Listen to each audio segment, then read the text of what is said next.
This is the story of Susie. Susie believed in Jesus, and Jesus is the light of the world. Before each meal, Susie would thank Jesus for the food someone else planted, cultivated, bred, harvested, slaughtered, canned, prepared, cooked, and presented.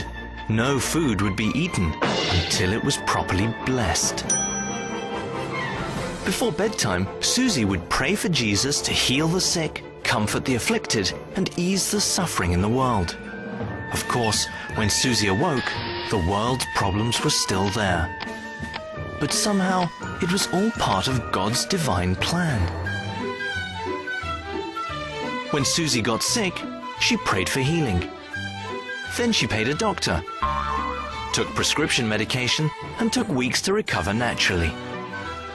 When Susie was confused, she prayed for answers.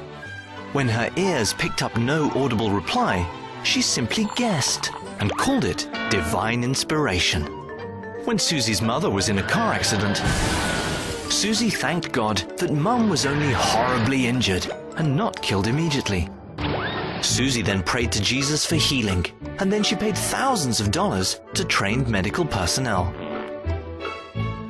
When Susie's mother died due to complications, Susie buried her at considerable expense amidst the grieving of loved ones. And Susie gave thanks that Mum was with the angels. Susie went to church, thanking Jesus for being so good. When the pastor was suddenly gunned down by a crazed madman during a sermon about divine protection, Susie was horrified, so she prayed a prayer of thanks. The pastor was in a better place. She also prayed for the widow and children, that they would see that it's all part of God's special plan for their lives. When hurricanes came, Susie prayed and thanked Jesus that only a few thousand were homeless and only a few $1 billion in damage was done. When Susie heard about millions worldwide afflicted with all manner of diseases, she prayed and asked Jesus that a vaccine might be found in somebody's laboratory. After all, it made sense that doctors should do the actual healing. God was busy making the world wonderful. When millions died from starvation and genocide, Susie wore a special button that showed how much she cared. Susie prayed fervently that Jesus would feed the hungry, comfort the sick, and uplift the downtrodden. Then she went home and watched American Idol.